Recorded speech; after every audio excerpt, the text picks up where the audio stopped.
Welcome back to Pop Culture Roll Call, the show where our hosts are watching The Magicians by only viewing the scenes that their character is present for. This is Season 2, Episode 13. We have brought you Little Cakes. Welcome back to another episode of Pop Culture Roll Call. I'm your host Mike. I'll be watching everything from the point of view of Penny. Left me as always. It's Tasha, and I watch everything from the point of view of Margot. In front of me as always. It's Colin. Watch everything from the point of view of High King Elliot, as always. Right here, right now. Hey, it's Brian and watches Quentin. And creeping in the background often. Producer James. Where's my tiny little cakes? Oh I my didn't god. I didn't get any tiny little cakes. We have tiny little cakes. So where are my tiny little cakes? No, I know. I'm not the we. I wasn't part of making cakes, so I'm assuming I'm the receiver of cakes. Where's my tiny little cakes? I mean, I actually do think James has a point here. Who really is the closest to God on this podcast is not us. I first asked, did you bring me little cakes? And now I need those little cakes. It's getting awkward, Mike. I only got really big cakes. I don't got teeny weeny cakes. It's not. I don't like it. That's not going to work. Not gonna fly. Not gonna fly. What we don't have is cakes, but what we do have is a call to action. Is that good? Yeah. What's Okay, the call I'll to take it. action? People take Nailed it. it in one. Cool. Not that I didn't think that this bit had legs, but let's maybe steer in the other direction. I'm pretty sure that this is the last episode of this season, which means next week we are going to be recording the season 2 wrap up of The Magicians, season 2. Reiteration is Piece of cake. is the piece. Oh, shut up. So if you want to ask us any questions, I don't think it's the series wrap up. So I think we're just doing season. I think so too. Unless they got dramatically canceled and this is like some big awkward thing I don't know that if we'd everyone... be doing a show that ended awkwardly like that either. yeah, I guess we have. What's the most awkward ending to a show that we've done? Firefly. That's true. Yeah, But we had all seen that one. yeah, it's true. They And then we also had got the movie to and wrap the it up. movie's great. Anyway. We're talking about The Magicians, Season 2. If you have any questions, send them in to popculturerollcall@gmail.com if you are not part of the Discord. Or if you're part of the Discord and you don't like posting in the dedicated wrap-up questions chat. Wrap-up questions? That's probably it, right? Mm-hmm. I think I always question myself on that one. Have some faith. I should have some faith. Have some convictions. I'm so good at turning this boat, and I'm just very bad at captaining it. Just great at turning. Throw them into the Discord, into the wrap-up questions. If you send an email into popculturerollcall@gmail.com, that's chill. If you could put Magicians Season 2... James, can you add, Yeah, can we add some post Can you here? add some text? Yeah. No, Get don't some do upper it. thirds. Don't do it. We'll try. Okay, fair enough. Don't do that. Magicians Season 2 wrap up, or just Magicians. I don't know. We don't get a ton of emails, so throw some shit in there. We'll probably read it anyway. Yeah. But if you could make it easier on us, that'd be great. You know what would be easier if you would have reversed the order in which those words I was appeared going to because say you did it that backwards. he pointed Nope. in the wrong direction. Nope, that's not going to show up. It's going to be backwards. Thank you. There we go. One, boom, boom. There we go. You can cut that, splice it, make my mouth move, and then we can move Nobody's on. Wow, you're doing adding any more of that. No, we're not. We're not adding more. Can we just get Can we all have glows? Can we just have like natural aura glows around us? You don't? Can we do that in post?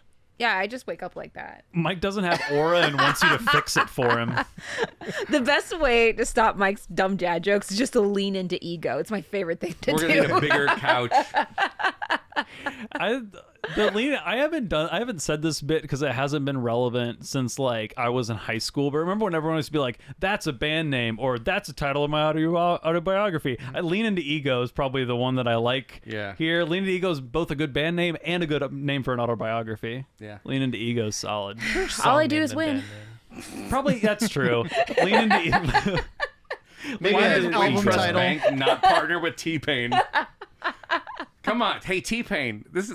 We don't have sponsors, but I feel like I can get you to be a sponsor. Wintrust Bank, reach out to T-Pain because all you do is win. Should we get started? Trust. Oh please, God. drag us out of this hole that we're I'm in. doing it. I tried and I probably got us right back. Yeah, the problem into is it, you're though, on a too. podcast with Mike. Yeah, that is the problem I've been trying to solve for so I'm a long. feature, not a bug.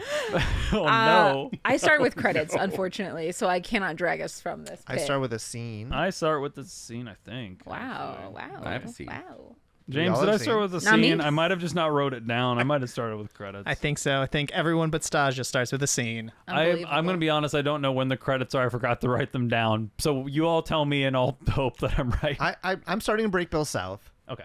and I walk into like Alice's room or to the window to her room, and she's doing the thing where she has a lit candle and she's like holding her hand above the flame to feel anything at all. Oh, that thing that people Yeah. do? Nihilism. Yeah, that's fair. And I kind of open the door and the candle gets kind of blown out by the kind of cross breeze. It like has a brief cut here, so there might be other scenes peppered in here, but I'm just going to keep it rolling because like it cuts to me looking under the bed, I think searching the room for contraband because we're worried about her. I found more matches under the bed, and she's just like, I just missed the fire, okay? I'm like, all right, that's it. Drink this. And I give her a little potion vial. And the potion renders her unable to harm her own body. So it's basically like an anti-self-harm potion.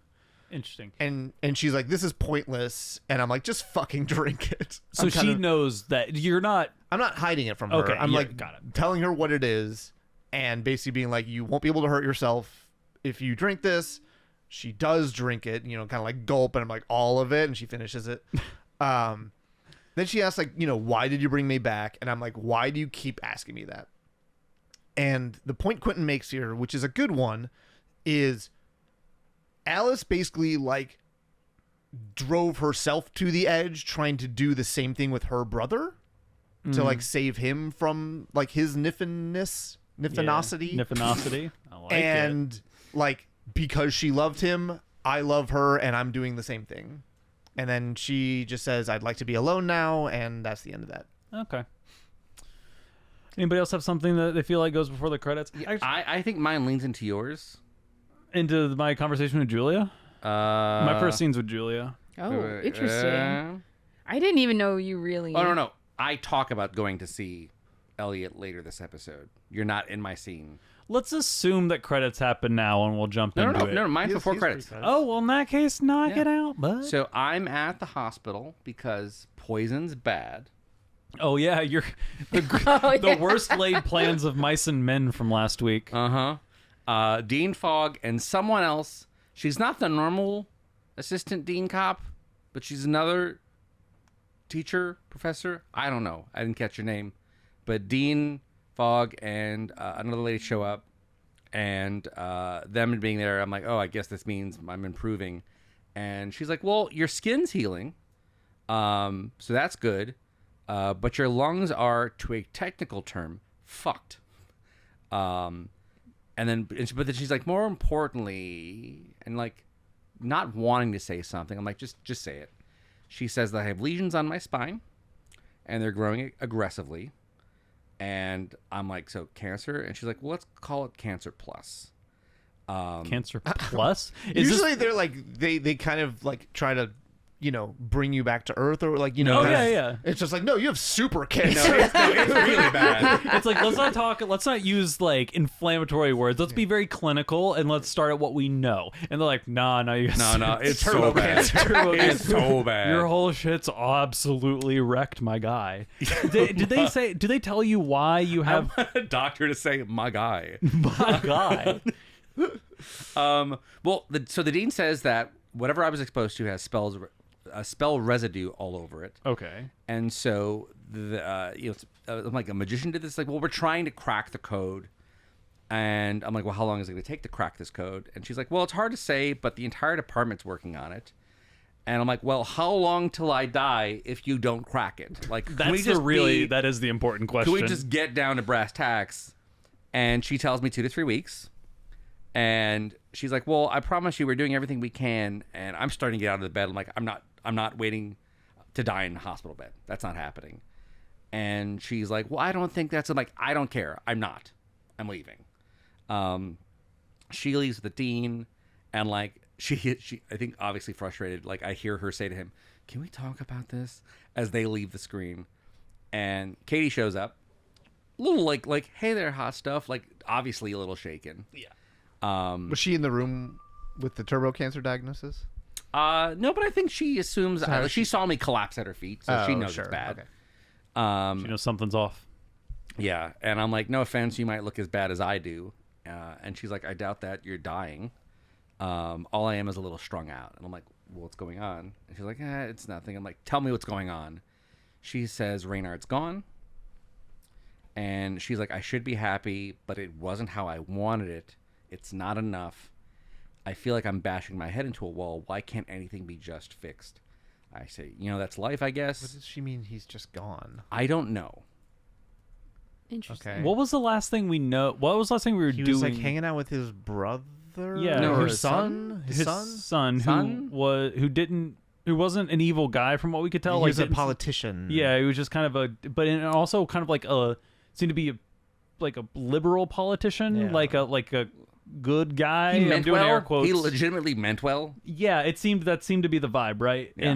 But he also didn't know his dad, from what we understood. We went with him didn't- to like keep us alive. right. But from what I'm saying is his son, from what we understand, this is from my own information, didn't know. We don't think he knows that his dad's like an evil god. No, they told him when they I like think they told him. He knows. when we kidnapped I don't know if they But said he evil. jumped I on that guess. grenade to keep us safe. Got it. Okay. I knew I was forgetting something. That's why I wanted to re-clarify, because I feel like this is going to continue to be important in season 3. Yeah. I want to So- make sure I'm on the same page. So she's not happy with however he he's gone. Like, disappeared. I wonder if like Okay. he got killed, but it wasn't like the type of wrathful kill you'd want to happen. Oh. Okay. That's a great sound. We'll come. Okay. Brian just realized That's fine. something. That's fine. Uh-oh. And Okay. she then breaks down, is like, I don't want you to die. I'm like, well, of course not. I'm the best lay of your life. And so I'm like trying to make her laugh. So she's laughing a little bit. And she's like, what are we going to do? I'm like, let's wrap our minds around it. Let's not waste time being mad. I'm going to go find Quinn and Elliot. And I got a couple pit stops to make first. And that's when I get the credits. Okay. That sounds like a great place to do the sluts Credits thing. and- Mind sluts. I thought, wait, are we all doing plural now? No, No. I'm enunciating the T to cancel out his enunciation of the Oh, S. That's why I thought you were I'm hitting enunciating that S plurals. hard. Mike is hitting that S really hard. You're basically a snake. So let's do Elliot's first scene then. So I'm in Julia's apartment. I'm assuming her apartment, but she looks like she's talking about strung out. It seems like a lot of the strung out independent women in the show right now. Everyone seems to be, honestly, everyone's kind of strung out. Let's be honest here. There's some pretty heavy shit going on, but she looks in a world of people looking strung out. She looks rough. Like she's having a bad time, and Elliot is there to get a thing, and he has this like, how you enter somebody's home, like maybe in more of an acquaintance, and it's like that transactional, you're like standing in the doorway, you're just here to get a thing, and then you want to get out. You're not making yourself comfortable at all. Exactly. Yeah. The point is not to be comfortable. The point is not to be social. The point is like I'm here for a thing, and then I want to leave and go do my own thing. The second you offer me a drink, this is like, now we're in trouble because I'm here for an extra half hour. This Yeah, is- I'm not hanging out. This is the most Midwestern thing that we've ever done on this podcast. I think it's like, I can't come inside. I'll be here for 45 If I take minutes. my shoes off, this is a different cooked. conversation. I have to call my wife and say I'm having a sleepover with my adult friend. Had a cup of tea. It was 4. You say that Mike's got an ope hat on. I was wearing my pretty good. no, yeah, no t-shirt yesterday. It's an important, for anyone who doesn't understand, the no, yeah, no, yeah. All knowing how these interplay It's just based the last on tone. word. Yeah. So if you say no, yeah, it means yeah. yeah. But it's also like- you're it's a like- little it's bit like, no, hesitant. yeah, Yeah. But no, yeah.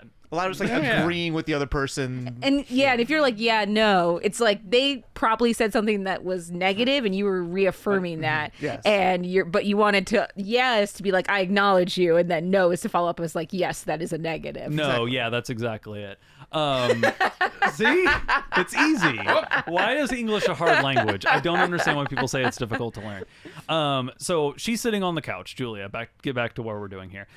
She's smoking a cigarette on a couch crying.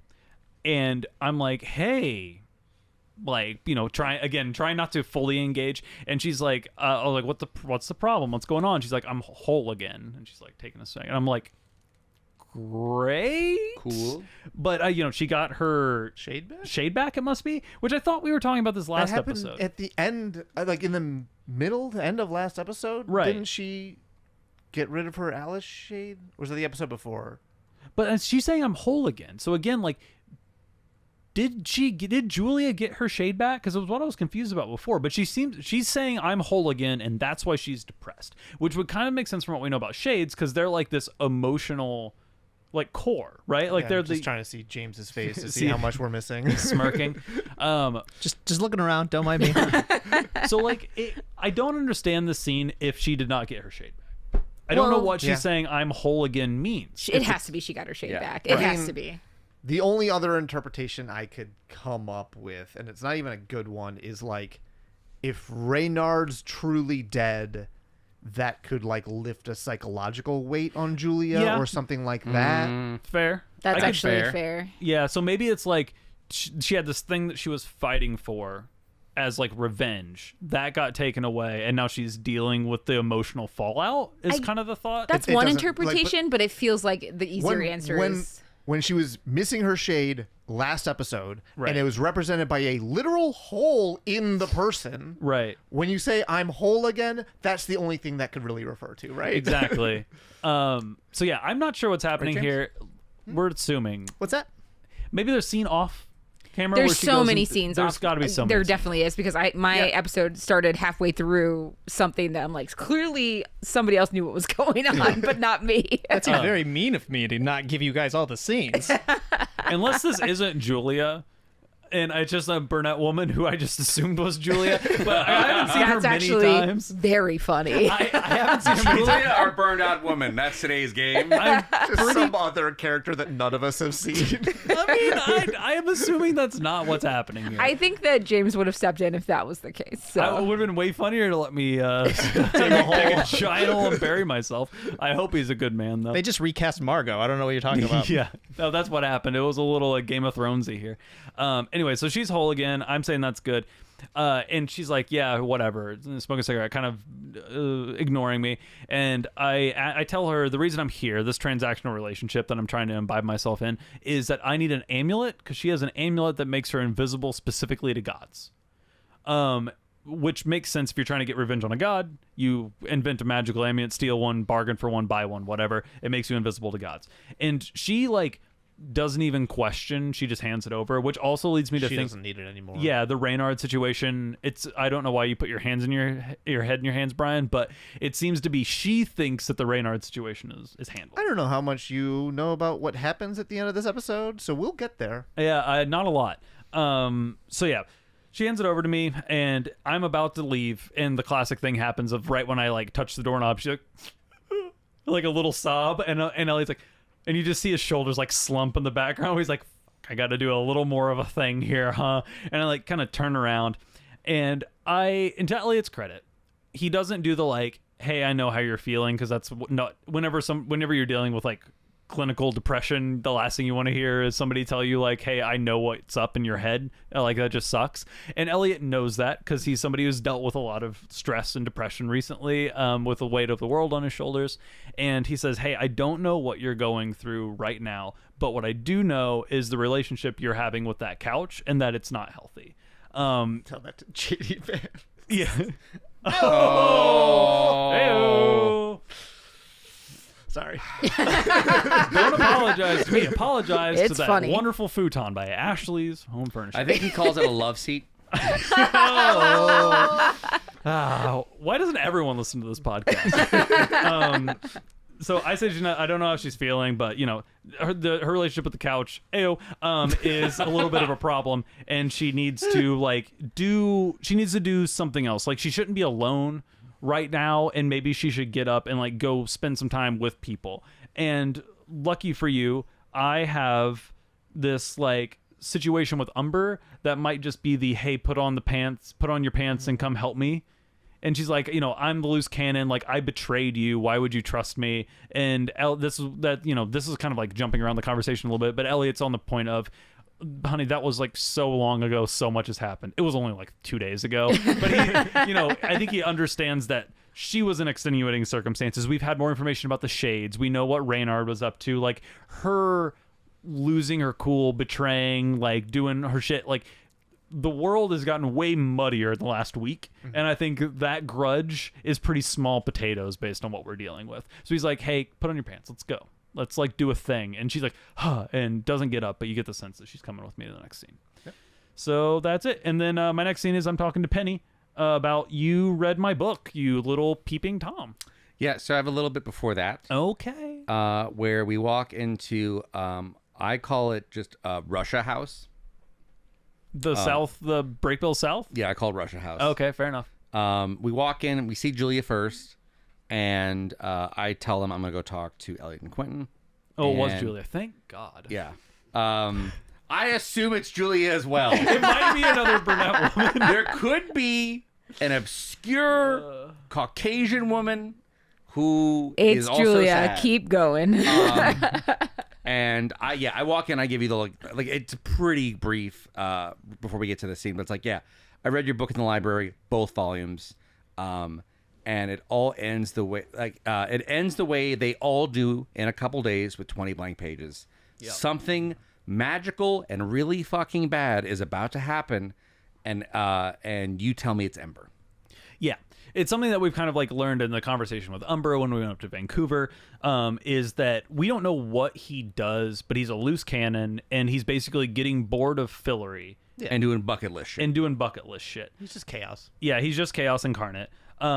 So, and you break down the plan that you read that was a prelude to the blank pages. Yeah. And it ended up being exactly the plan that Elliot was going to do. Mm-hmm. So he's like, I saw your plan. You're gonna, you're gonna kidnap Idri, who's a rat. Yep. And then you're going to find out the Prince S of Loria. Yep. Has taken over my castle. Mm-hmm.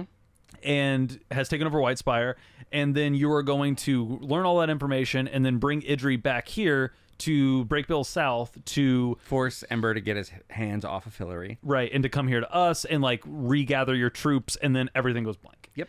And I was like, fuck, well, that was my plan. And I'm like, because your book ends, it does not work. It does not work. So you need to do anything else. Anything. Any other plan, just pick it and commit to it, because the current plan ain't gonna work. And this is when Elliot brings up the point. He's like, well, but it's already been written, and we're doing the fate thing. Like, just because it's been written doesn't change your fate type of thing. Exactly. And Elliot has a pretty good line where he's like, kind of heaves a deep sigh. He's like, so we can save Fillory, we just have to subscribe to the free will version of the universe. Okay, which is fair. So here we go. And so I just like go out, and I don't know what the plan is going to be, but I know that my plan A is now nixed. Yep. So we got to do something else here. My next scene is meeting Quentin. Yep. I think we should roll into that. I guess like this is a very stupid question. I'm sorry. I know that we're already behind, but like, wouldn't it, if there wasn't the free will version of the universe, wouldn't he have read in the book that he went to tell Elliot? Like, if he's already doing something that isn't showing up in the book, isn't that already proving that you can change the book? This is why I don't like this, because immediately you start asking questions and it never holds up. This is like Back to the Future. You got to stop thinking about it too hard. They're the ones who did this, not me. They're doing time travel. They're doing magic. Yes. They're doing determinism. Right. You can do time travel and magic, but the problem is when you have like, these magical books that say every moment of your life, and you can't change that. It's like, okay, now you're saying something about free will. Yeah. It is that like that Fates version of the universe though, where it's like you always have that ability, but only if you know that the fabric is being stitched. So like you can't change your determined future unless you have grokked the like until you've seen the fabric and understood what it means to be woven into it, at which point you can understand how to change it. I don't know if that's what they're getting at here, but it becomes way too much of a logical. I wonder how much they're going to dive into the book stuff. I guarantee you none at all. Yeah. I guarantee you none at all, because there is no. Yes, I don't think there's any real untying that knot. I really don't think there is. I think it doesn't really. It's not really solvable, and it's better to just be like magic. Speaking of quote, some fuck ups that you can't unfuck. My next scene is with Elliot. Hi. And you're talking about fuck ups that I can't unfuck. Yeah. So we're talking about the potion that you gave to Alice, and this is where I had a big thing in my notes. So I'm like, does she know? Like, Yeah, did we so- just drug her with "Don't hurt yourself" potion? Your whole argument is like, I can leave because Alice isn't going to hurt herself. Yes. And Quentin's like, well, physically no, but she's still in like a bad mental state and she needs help with that. Yeah.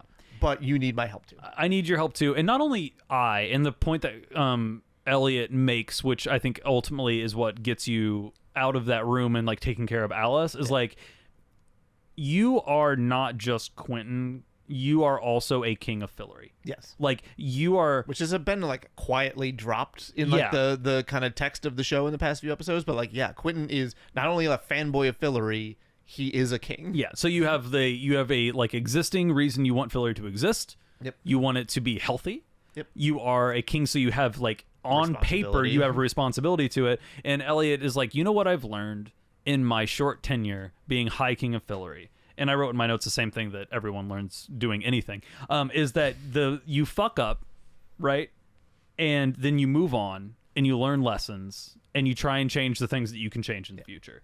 And like, you fucked up. You did. I fucked up. Everyone fucked up. But we need to do what is right now, and that is doing right to the people, doing right to magic as a whole, doing right to the universe as a whole. Like, all of our pages are going to get wiped. Like, Alice's problems right now of holding her hand over fire are not going to matter if we all get zapped out of reality by Umber fucking around with the wellspring.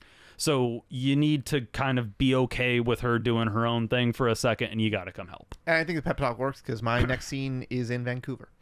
Yep. That's not my next scene, but regardless, I'm back in the throne room with Prince S. What's Margot up to? I see you zip into reality here near the end of the show. Is that your first? You snap back to That's reality? my first. That's my second scene. Okay, I was gonna say. Okay. So my first scene is me and that dork. I can't remember his Josh. name. Thank you. I always remember a dork named Josh. That's my believe- superpower. I believe last week you called him Ben. Did I? I always remember a dork named Ben. Or That's my Josh. superpower. This is why I didn't write it down. I said the dork, and we all know who I'm talking about. Josh, Ben. This is another. What was the other person? We had another person we had two names Todd. for. Todd. Tad. Yeah. Yeah. Josh, Ben. Whatever. Doesn't Who matter. cares? He's a guy. Anyway, the dork. We kind of cut in, and I'm opening the door to a jail cell, I suppose, and we're there to talk to Fen. So somehow, via that brief moment where I like ghostly talked to Josh or whatever, like, he found his way to get to the fairy realm and then meet me, and then we decided to find Fen, and now the scene is picking up from where we are opening the door to her prison cell, and we're like, we're here to save you, and I'm like, Interesting. okay, Yeah. Really, sure. Yeah, really did I'm some definitely leaps. the C plot, which is fine with me. Basically, they drop a little bit of exposition here, thank God, and they're telling her that, like, can you believe it? We're actually in the exact same place, but it's a different dimension laid on top of Fillory. So the castle is identical. Isn't that convenient? Isn't for that set convenient? dressing? From a For budgetary concerns. Yeah, so from a financial reason. But I will say that everything is like very fairy, where it's like everything's covered in like flowers and So they just ran grass. through and just threw glitter at everything. They and florals, yeah. And I'm here for it. I'm not gonna lie. But in any case, we're trying to get her to leave and to come with us. But she's just like, no, because my baby's here. Yeah. And as we're trying to convince her to leave with us anyway, one of the guards, I guess, but they're all fairies and they don't really dress any differently from each other, so whatever. But he comes in and he looks at us like literally trying to take her away, and he's just like, the queen will see you now. Sure. So I'm like, okay, maybe they knew I was here or not. I don't know. It's got to be one of those, like, they're just powerful enough that you thought you were smart, hot shit, and they're just like all-seeing, all-knowing. Yeah, like, I don't know Yeah. how much I really do believe that, because I think we're pretty sure. Anyway, so we go to the throne room and we meet the queen, and there's a very witty repartee between me and her. I'm still Margot, so Margot is not being the nicest person in the world, and trying to get On the brand. Elliot's daughter back. Listen, Mike, you're watching as Penny. Don't say on brand. You're throwing black pots in a glass house or whatever the fuck they say. And she is trying to say that you made a deal. Again, we talked about this. Don't make deals with the Fae. And Margot is using the fact that it was signed under duress as reasons why the contract is invalid. Fair argument. I guarantee that Fae don't align themselves with like. Oh, now we're getting lawyery. Yeah. Huh? This is the moment after the chips You are don't have all a Supreme fallen. Court we could appeal. Turns out, no. But she is willing to help us save Fillory because it is, according to her benefit, for us to please Ember and not have the place turn into this like apocalypse wasteland. At some point, Ember has decided to destroy the world. I think this is like a continuation of the rat thing that was happening earlier, but it's more definitive here, and it seems like we know about this. So I was like, okay. Running out of bucket list items. Yeah, very quickly. And so she gives us this plant that apparently smells amazing, and we need to mix it into little cakes, and it's bait. And I'm like, okay, great. So we'll go home with everybody, the baby and Fen and whatever, and, you know, we'll do the thing. And she's like, you know, it doesn't work that way.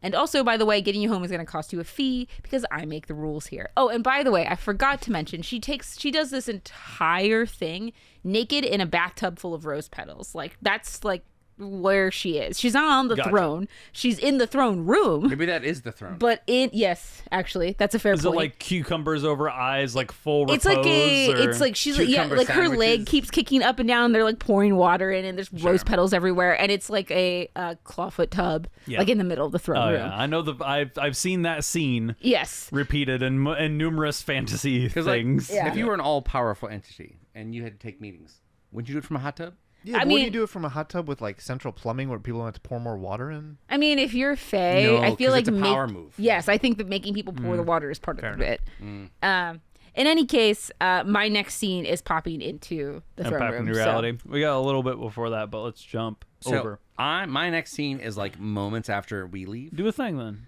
Where where was it? So I walk back to a convo with Katie, who is like, "Hey, already calculated a portal to Tahiti."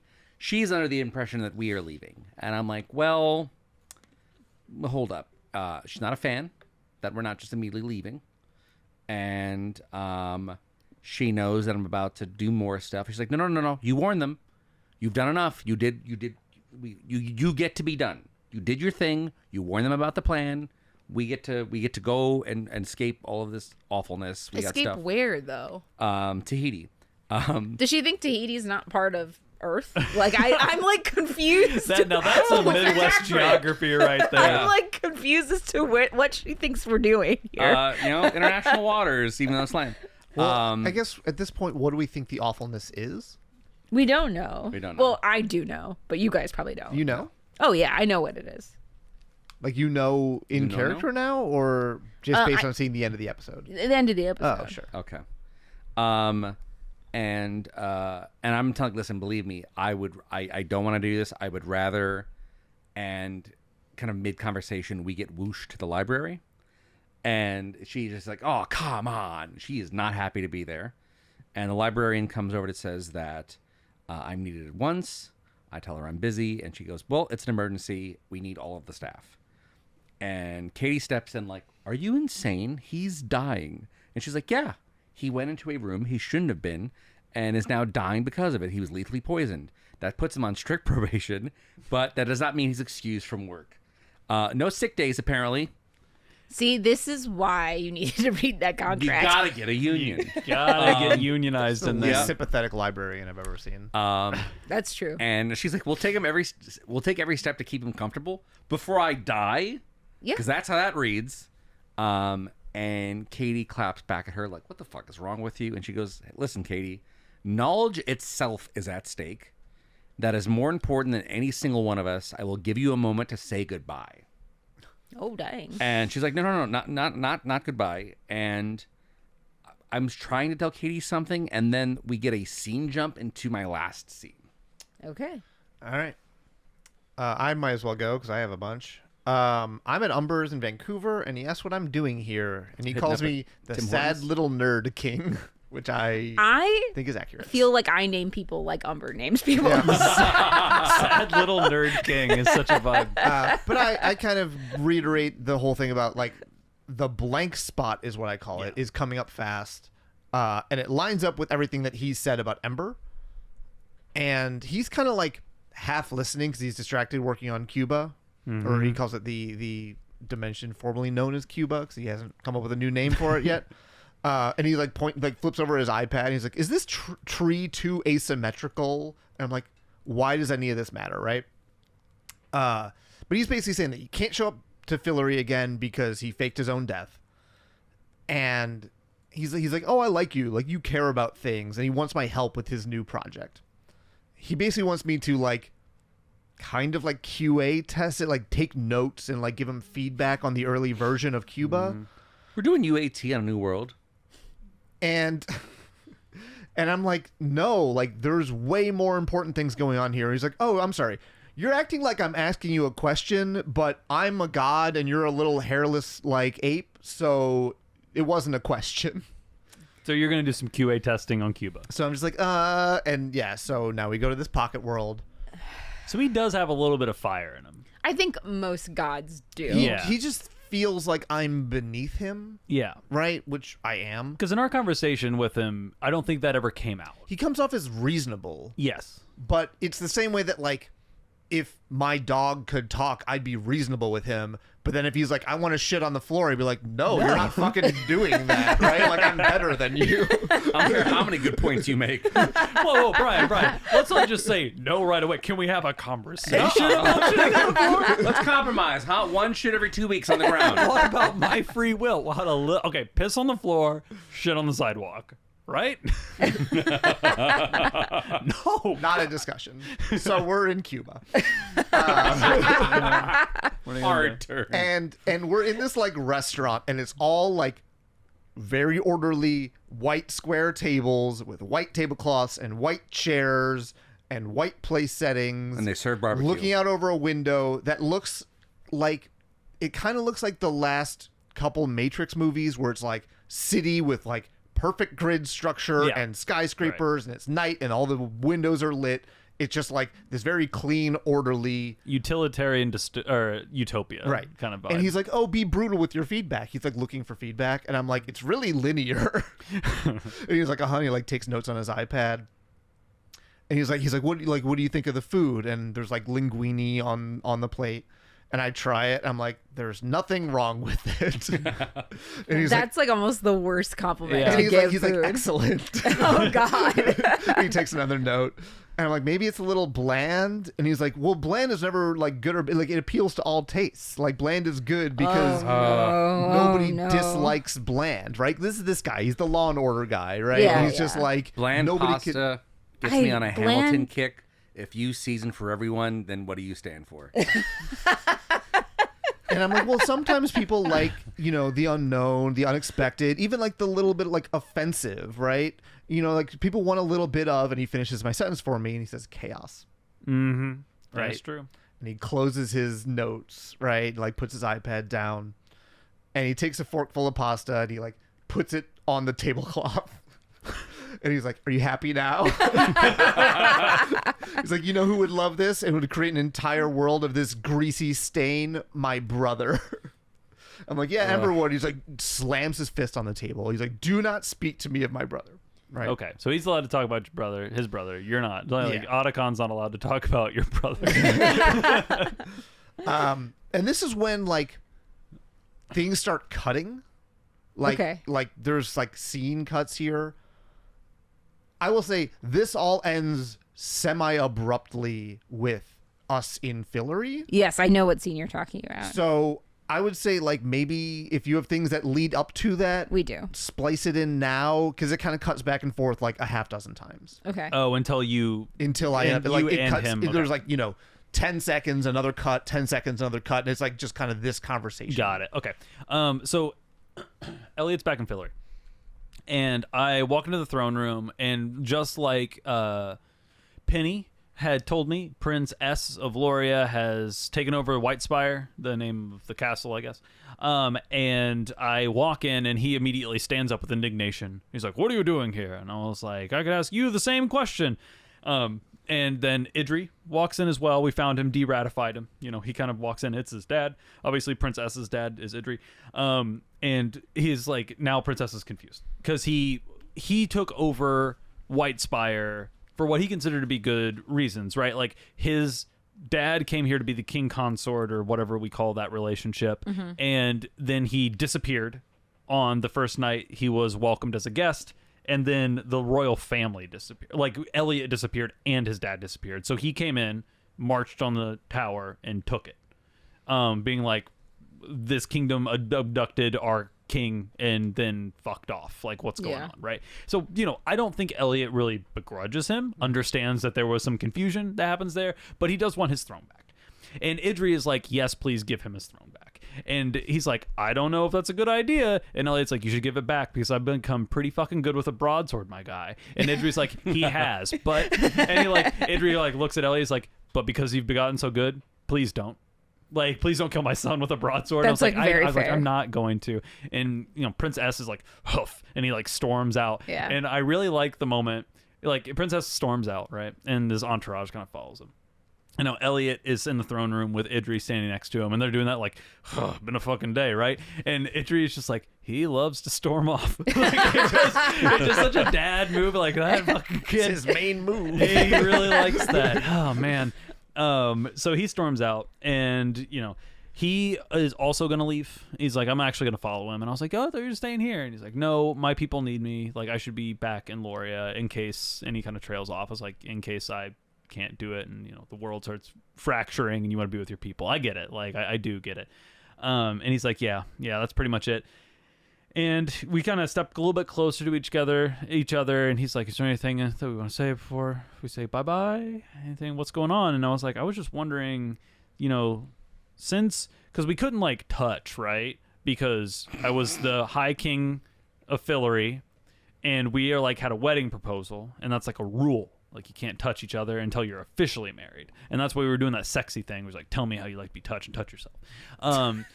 And I was like, I was wondering, since that rule was made by the gods, Ember and Umber, and I got kicked out, I'm wondering if I got fired. And he's like, Idri is kind of like, I see what you're going at. He's like, only one way to find out, and we can kiss. Okay. So it seems to be that, like, I didn't realize it was like a god-imposed rule. And I didn't either, and maybe especially because the other rules, they were like, oh, you're king, you can make your own rules. Yeah, maybe. So which ones are god rules? And honestly, that might not have been. This might have just been foreplay. Yeah. Maybe. But it kind of read like this was a testing ground. Like they wouldn't be able to kiss if that was not the thing. Regardless, we get the kiss. So, you know, they kiss each other, and it's not like, you know, nothing else really happens. But that's the end of that scene. And that's the next scene. Is I'm alone in the throne room, and Margot goes, Perfect. and you just like fall onto the tile with Josh, Ben, whatever his name is. Yeah, and Josh Ben. I am apologizing. We're back. I'm apologizing to Elliot that I was not able to bring Fen back because she wanted to stay there because they have your daughter. Yeah. Also, main point, I am missing my right eye. Yeah. That was the price. Oh, okay. That was the price. That explains why you're wearing an eye patch. It does. That Elliot was does the price. she's like, Margot immediately stands up. He's like, I couldn't get your wife. She wanted to stay with the daughter. And I was like, Jesus fucking Christ, what happened to your eye?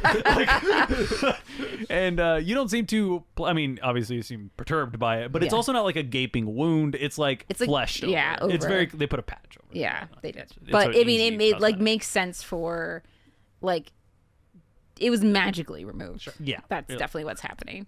So, that's, I mean, we basically then just give a little bit of the details that I already talked about. Like, we got the plant, we're gonna put in some cakes, there's gonna be bait, that's how we're gonna draw Ember to the castle. Okay. Because he's been ignoring us, and that's been the main issue, is that we've been calling him and he's not coming to help. So this is a way to kind of seduce him back. I kind of have a cut, and then there's like technically a scene, but it feels like it follows this because it's us talking Yeah, about, that was my next scene too. like, I haven't got the first eye patch because I feel like I've got a couple different ones actually. You'll figure out why later. There's a time skip in this episode. What? Oh my god, that's the dye. at the end of this. Oh my god. The die? That Julia has in the little snow globe. I think that's Cuba. Oh, that's Cuba. Yeah, in the I think snow that's globe is Cuba. Cuba. I think it's Okay. Cuba. I don't know what he's What the talking fuck about. are you talking about? Don't worry about it. Anyway. What is What is happening? anyone talking about? We have so much left. We Everyone need to shut speed the this fuck up. Okay, sorry. Oh my god, we only have 15 minutes to go. It'll be Basically, longer than that. me and Elliot talked about it. Apologies, because he's apologizing to me because he understands that he was angry and was afraid of what I could do because I sold out his child to the Fae. And you did do that. You did and we're do that. trying to banter, we're trying to make up, but Margot's like, the bantering isn't help because it's not the same, and it's making me feel worse that it's not the same. Yeah. But Elliot's trying to make you feel like, again, it is not the same, but Elliot wants you to know that I threw you in the dungeon because I didn't know what you could do and I needed one less variable. This isn't like I don't hate you forever. Yeah. Like- I think her popping in with her eye missing, being like, I couldn't bring them back. I'm going to keep trying. I forgot to say that. Like, she's like, we're not done. She's Yeah. going back for more. Yeah. I feel like it's pretty obvious that she's actually sorry. I don't know. Something like that feels You like, literally yeah. gave up an eye to try and like and fix not even your succeed. problem. Right. And to the point of like, again, I think this is Elliot's episode whenever he's talking to you and talking to Julia, these people who like wronged him aggressively while he was trying to fix this like thing in Fillory.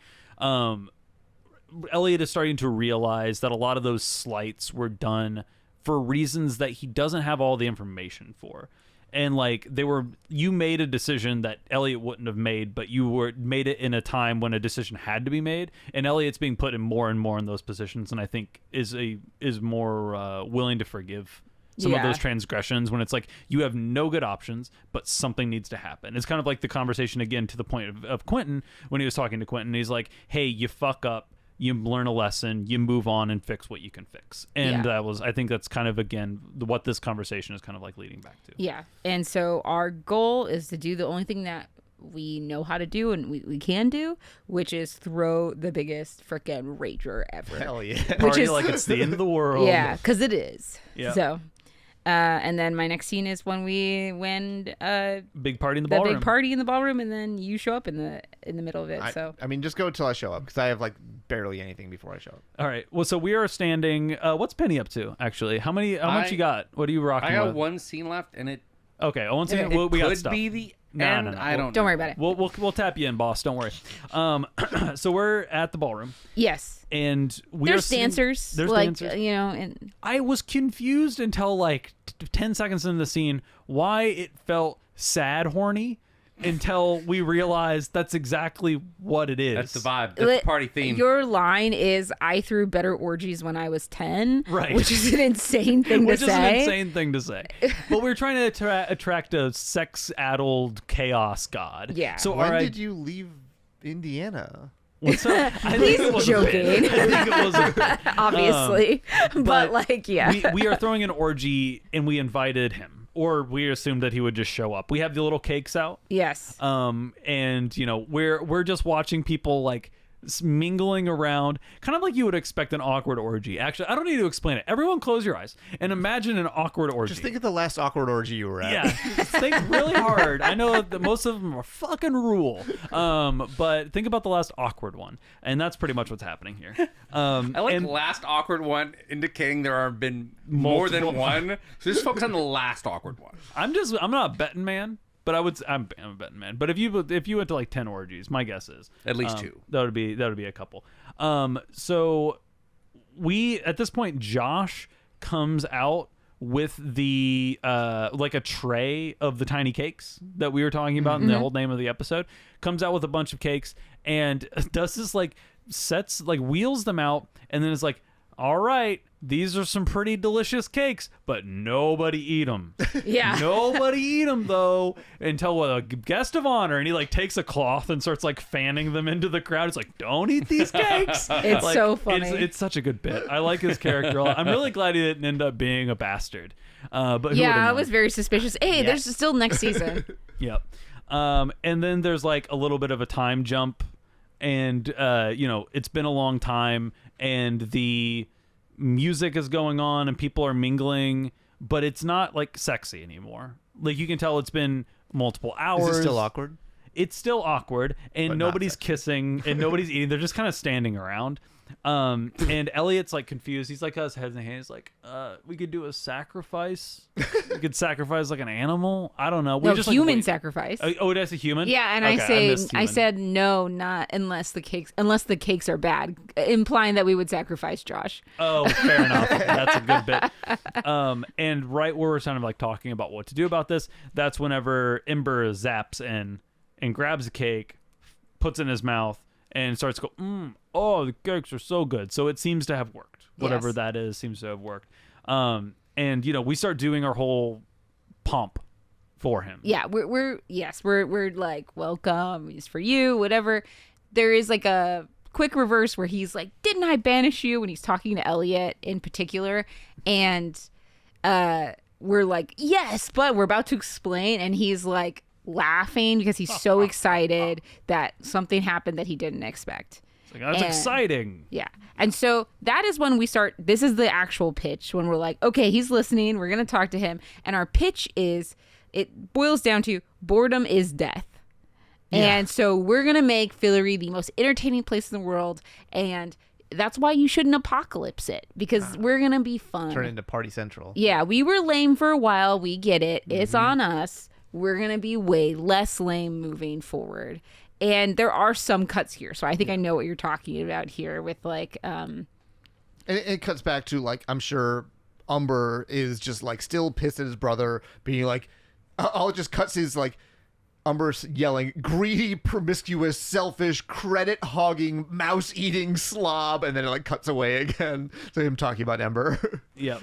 yeah. And like we are, while we're trying to convince him, we're talking, and the cuts are basically like, I did understand why we weren't getting the full speech, but I realized it's because we're missing parts of it because of Yeah, these I'm cuts. sure it, like, matches up or Yeah. whatever between the two. But like we also are trying to say like, yeah, I mean, ruling over a kingdom of whimsy is not as whimsical as you would believe. Like that was like one of the things that we're saying, and that's when he starts going like, well, yeah, let's get this apocalypse started then, and like and we're like, wait, no, And the whole then castle, it's shaking, and the then- actual sky cracks like an egg. It's like, Yeah. Sure. And like the whole world starts to my fracture. my room also starts shaking. Okay. As Umber is like, I couldn't bear to go back. Actually, I won't go back. And then the building starts shaking, and Quentin's like, actually, we're already here. And that's when you zap in and fall on the ground and like. how did you do that? I have no idea how this Okay, happened. cool, that's Must- fine. a Oh, button? the button? No, but the No, the button's dragon with the has the dragon. Dragon has button. a button. I have no idea. There's There a was- shot in there. There's a shot. Yeah. Who missed it? Can you tell the Did I stat? miss it? Margot and Elliot. You missed a shot. Okay, I'll just tell you. Julia's there with Cuba. Well, no, I mentioned that earlier. Yeah. Yeah, but I don't know what that means. Oh, she And came she and started she shaking brought- it. Yeah, right They, like, before. she That's what I shook said. it Right out before like a you salt showed. shaker or Right, something, but I didn't know maybe. what that meant. we're in oh, there. you That guys was- were they were in Cuba. there. Yeah. Oh, okay. yeah. I mentioned that earlier. That she like I said, rolling the Roll die a in the dice. snow, Did you snow Trojan globe. horse Cuba? Yeah. Okay. Yeah. So you guys went in there. She picked it up. How did she know that you guys were going to be in Cuba? I mean, because he's readable, right? He's Like predictable. Umber's predictable. That's his That's actually passion the whole project, thing is that he's predictable. Okay. How Cool. did she know you were in Cuba is a wild sentence. I listen. Okay. So then that makes sense, and so you guys fall out of the cube. I see. Yeah. That makes way more sense. It's crazy that I saw that entire thing happen and still did not understand it. I have it in my notes that Julia runs in shaking Cuba, but I didn't connect that to them teleporting, Yeah. and I thought Yeah. that was an unrelated phenomenon. Yeah. As this whole thing's shaking, Umber's like, "What are you doing? You're making a mess." And then he like kind of lunges at me, and then now we're in Fillory. Yep. Okay, so this is when Umber and Ember, we have like the first moment of like, oh my god, my brother's alive, followed by this was a betrayal. Right.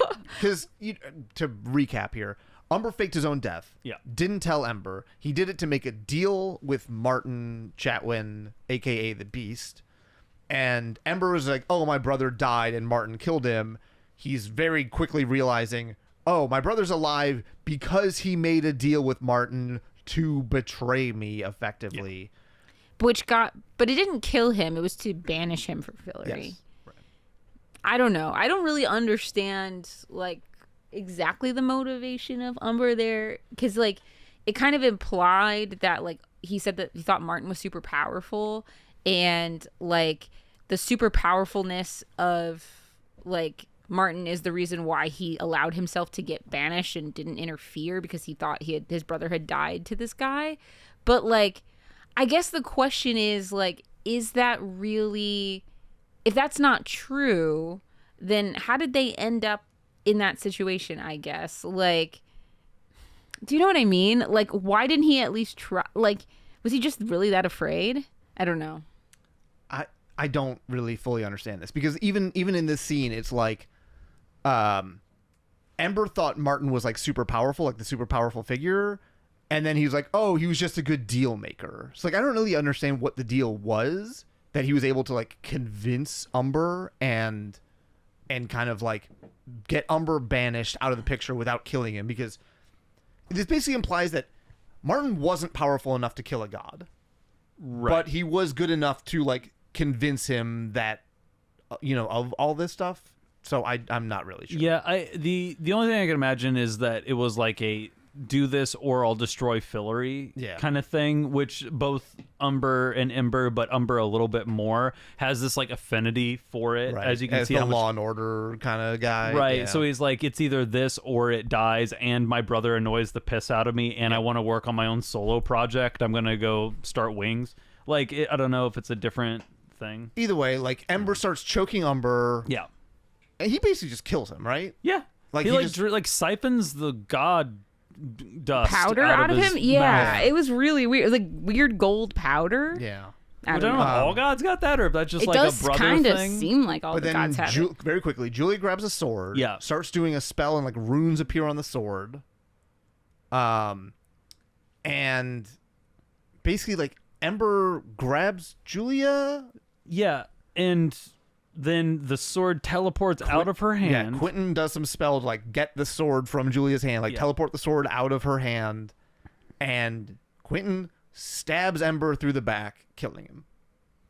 So Ember and Umber are both dead. Yeah. I killed Ember. Yes. Quentin is a god slayer. And Ember, like, as he's dying, is like, Quentin, you always surprise, and then dies. And then there, of course, the two brothers are laying in this like repose of like symmetry, because they're Yin and yang. Yeah, right. It rhymes. Yeah, it's like poetry.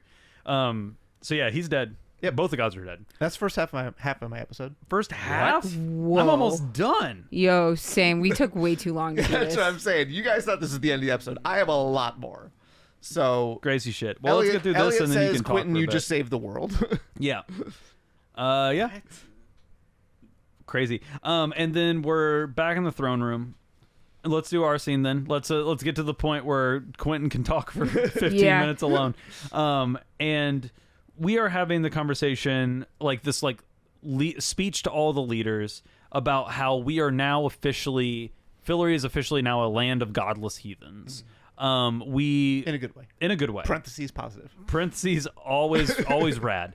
And I was like, we're not going to be doing this ruling from on high thing anymore. First thing we need to do is we need to put together a constitution. So here, and I like throw a bunch of scrolls, or Margot does, but we throw a bunch of scrolls out into the crowd and we're like, read these. These are some examples of other constitutions that are pretty good. Take all the best parts and put them together in a document and get it back on my desk by morning, or something like that. And the little cut here forward to, there's this kind of dramatic walk that I think it's just Margot and I are doing. Yes, and there's down like a hallway. water on the floor. Yeah, I didn't know if it was water or blood or I whatever. wrote blood too, but then I thought about it some more, and I think it's water. Okay, I don't know who this like random I dude is. I think this is the guy that was like the human rep for the fairies. Got it. I've never saw that guy. So I we could be wrong, but Yeah, that's that I makes sense assumed for who it what was. happens next too. But we're walking down the hallway. James's face is making me think that I'm wrong. Scenes might be a little out of order. That's all I'll say. Okay, Should I go a bit? I mean, you can let them finish, but yeah, but probably do some. you Okay. might answer some and questions. he like takes something. Yeah, and he has a briefcase, and he like leaves, and there's like a barrier that Yeah, holds us and then off. we can't do anything. and we can't do anything else. And then there's a cut here, but I think we're talking about no magic. So I feel like maybe something Yeah. happens with you between here and there. Do you have scenes with magic? I have a scene in the library where things aren't going well. Okay, that's probably soon. Let me just get started. Yeah. I'm at Breakbill South. Alice is just kind of lying on the floor. I have like a tray with, the food and we'll cover like you get in the hotel. And I'm like, oh, I know you're supposed to have soft, bland food, but I stopped by the farm where Fogg gets his weekly ration of bacon. Don't know why that exists. Okay. But she's like, no thanks. I'm like, really? Because I tried it and it's amazing. I like lift the cover off. It's like a whole giant plate of really good looking bacon.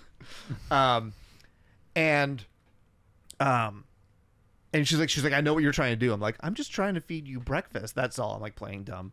And she starts eating it and like gets excited about it because she's had nothing but bland foods and she's been alive again. She's like, oh, fuck you. And starts like, scarfing down the bacon, right? Cut to us having a finished plate of bacon. And I'm like, gluttony's an excellent part of being human. And she's like, I don't really remember any other good parts, right? And I'm like, really? And then she starts complaining that like, oh, my hands are greasy and like everything good is tied, like married to something. Was like Niffin being closer to a god or something? Is that what this is kind of like? implying? You don't have like that kind of like material, like that physical thing. I think where like all the gross she's complaining bits. that like eating bacon's good. Now your hands are covered with grease and it's gross, right? So she's saying like every good thing is like tied to something bad. And I take like a cloth and like wipe the grease off her hands.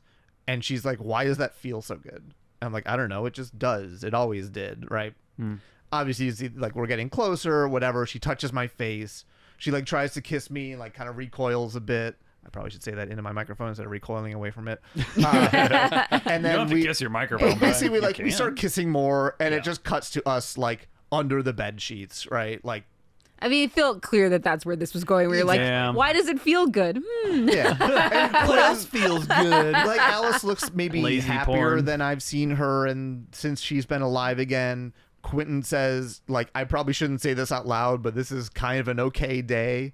And she's like, what are you bragging? I'm like kinda, but like not just about this. I kind of killed a god today.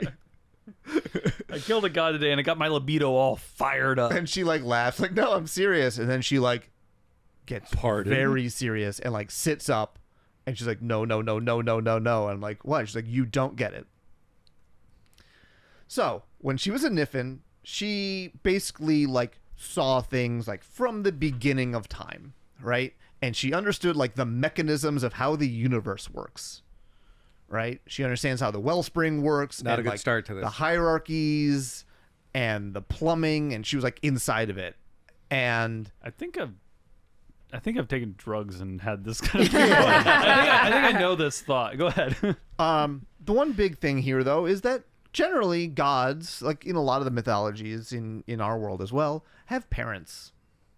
Yeah. And she calls me an idiot. No. And I'm like not really following. And I'm like, what? And she's like, yeah, the old gods, the creators of the universe. So basically to gods like Ember and Umber, and I would assume Renard is in this category as well, right?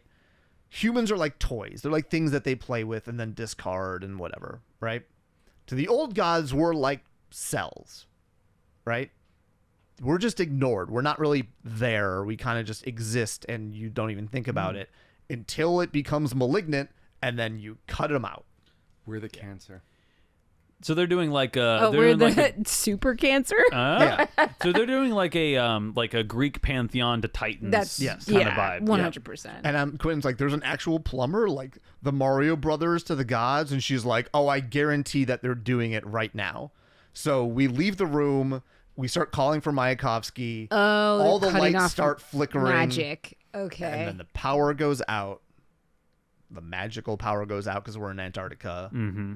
And I get a cut, and the text on the screen says 2 months later. Okay. Okay, I'll just sneak in my scene. Yeah, I'm sure yours happens right around here. Because it's a scene jump, and I end up in the library with alarms going off, and there's like the message on repeat. Please keep calm and follow all green code procedures. Please remember to not interact and simply gather. And it just keeps going on repeat. And there's a guy walking down like the main aisle, and like I say smiling, but he's not like grinning, but there is like a smirk to his face, and he has like a some kind of like almost looks like a tool, Like a briefcase? maybe. I think it's the same dude. He's like a skinny, like kind of tall Yeah. white Yeah, guy it's the with same like kind guy. of black Yeah, hair, okay, wearing so like this a is gray the guy. suit. That's who. Yeah, Okay. that's the Yeah, guy we that's saw. the guy. Okay. Yeah, he's a pain. I think his name's Ben or Josh or something. Okay. Different guy, but Different guy. The librarian runs over to me, checks on me. I'm on the ground. She helps me stand up and walks me out. And she just walks me through an emergency exit, and we're just evacuating the library. And that's my episode. Okay. it's interesting. So it's affecting the Netherlands too. Does anybody have anything else? Yeah. Okay. I have a couple more scenes, but My 2 months later scene, the first one is Fogg is teaching a class, and he's like, open your books to chapter 18. We're back in break bills, right? you know, things must be bad if we're in class reading books. Yeah. Shit must have really hit the fan. So notably here, remember Fogg in episode 1 got his eyes ripped out, but it didn't seem to totally affect him because he could get by with magic. Yeah. He's using a cane now, right? Because he can no longer use the magic to, like, quote unquote see. Alice is taking notes in class. I sit down behind her, and Fogg's teaching his class. He's like, he wants to translate this Borkolo rendering from the original Hungarian. Like, he's kind of asking for volunteers or whatever. Alice raises her hand. He's like, as a reminder, like, you need to say out loud if you're raising your hand because I cannot see. And Josh is here, or Ben. Well, one of the guys. Josh. Ben? Josh Groban. Josh Groban. No. And Broben.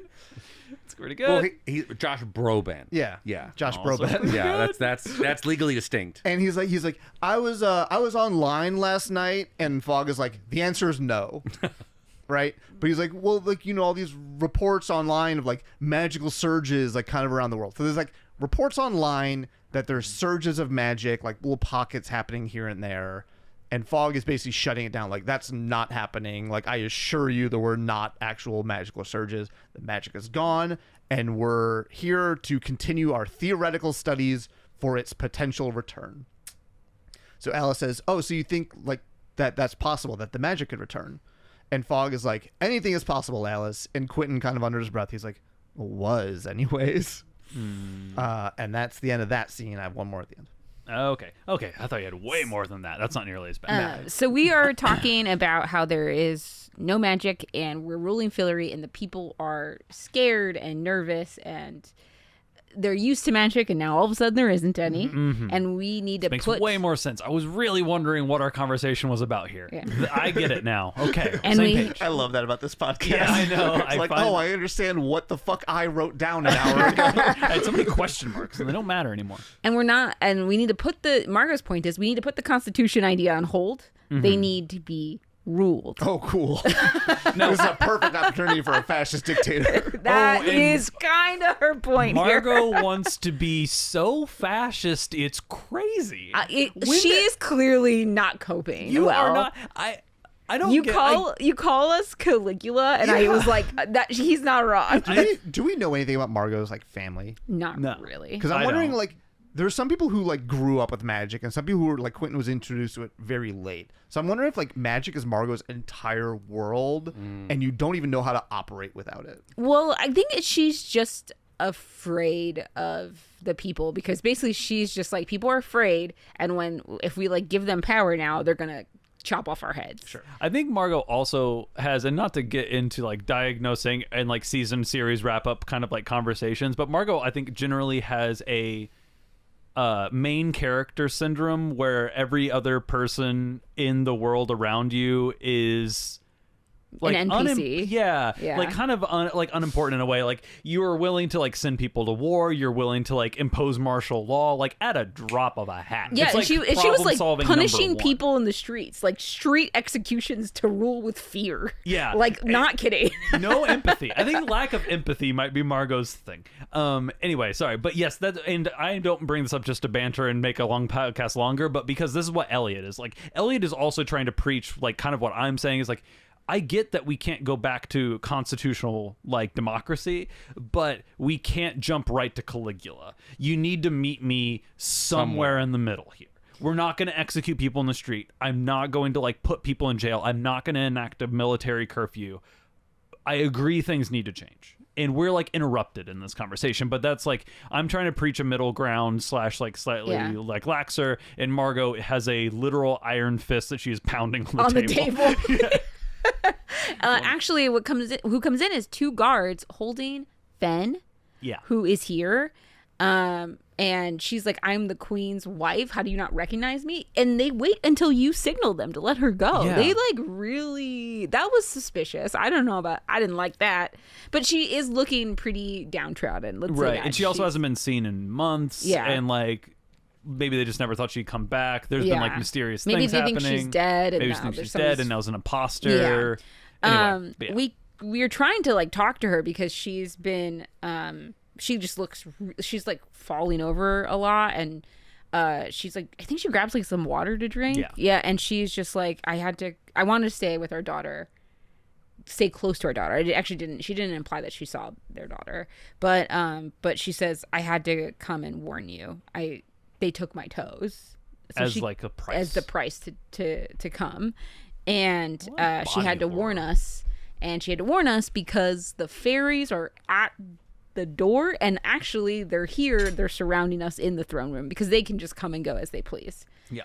Are the fairies in the room right now? They are. So they like, I guess, just like shifted their dimensions. But then some of them are outside on horseback, which Yeah. felt like, why would you do that? Half of them are in the castle already. I don't know. They don't really. It sounds whatever. Like, maybe they're just like inspecting the masonry. Like These are the builders, making sure we don't need any tuck pointing.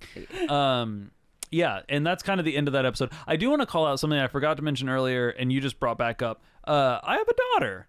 Yeah. I didn't know that. I didn't know A, Fen when she left didn't have her baby, and B, we didn't know of a one born / gender thing. So like I have a daughter who is not in Fen, like has been born. Yeah, I mean, she wasn't there. Like we knew that's the first scene when we're in the prison cell to let Fen go. That's when she drops that exposition. Yeah. So Yeah. yeah. Anyway, that's the end of our episode. Nope, I have another scene. Well, hit it. Let's finish it up. I'm smoking a cigarette on campus at night, and Julia comes by. And yeah, the reason she can get to campus now is because the wards don't work because magic doesn't exist. And she makes a joke about how like the gate was unlocked or whatever. And I'm like, welcome to the new normal because I killed all magic everywhere. And I'm like asking how she is. She apparently was in law school and then has since dropped out or quit or whatever. And she needs to show me something. I have to promise that I won't tell anyone. Which I probably won't, I guess. I really have an attachment to Julia. I'm the only one she trusts, she says. And she like tries to like do a spell. And I'm like, that won't work. Like everybody has those flashes. Everybody, you know, kind of almost like the phantom arm thing when somebody's an amputee or whatever. Like just has like flashes of like magic. I'm like, no, she does it again. Little sparks come out of her fingers. And I'm like, how are you doing that? And she says, I have no idea. Maybe you're Niffin related, or maybe isn't it Persephone? Isn't that a different god? Persephone? Didn't she say that she prayed to Persephone? Yeah. And then that was the god, with Hades, and that was the god that all of the hedge wishes praised. Like, so they actually had different gods. Maybe we're gonna do God War. Maybe we're doing a god War. swap. God swap? Maybe Persephone will take over. The gods put all their celestial keys in a celestial jar and No idea. God swapping it. All right, rock and roll. We'll probably spout a bunch of theories next. Yeah. I'm assuming this is the finale. It's got to be right, Right? James. Right? Hey guys, welcome to the finale. Hey! Finale. Please send in them questions. Yep, popculturerollcall@gmail.com. Throw something in the subject line if you're in the Discord. Wrap up questions, and you have until like Monday of next week. I don't know what day of the week that is. Let me do my thing here with my phone while I scroll over. 15th. The 15th. Monday the 15th when we're probably going to record this. So if you're listening to this, please send it in. It's great to have questions. It doesn't have to be questions. It can also be topics of discussion, things that you want us to chat about or dive into or get our opinions on. So feel free to shoot any and all of that in. We'd love to hear from you. And yeah, thanks. I appreciate it. I'm excited for season 3. Yeah, I like season 2 a lot. I liked season 2 I liked significantly season 2 more a than lot, 1. too. I didn't think That's a one was wild bad, jump. but Yeah, it got so much better. It was better from the first episode. So for sure. Good job. Good job, show. I hope if this sticks up, season 3 is in here to be a banger. Yeah. Or they go back to season 1 just to like No. troll us. No. I'm your host, Mike, signing off. To left me as always. It's Tasha. From me as always. It's Colin. Right here, right now. It's Brian. Creeping in the background often. Producer James. We'll see you next time. Bye forever. For more information, go to popculturerollcall.com. Follow us on Facebook and Twitter. Please subscribe, rate, and review. Our new theme provided by Stephen Rossbach. Find him at stephenrossbach.com for more of his work. Join us next week for another episode of Pop Culture Roll Call.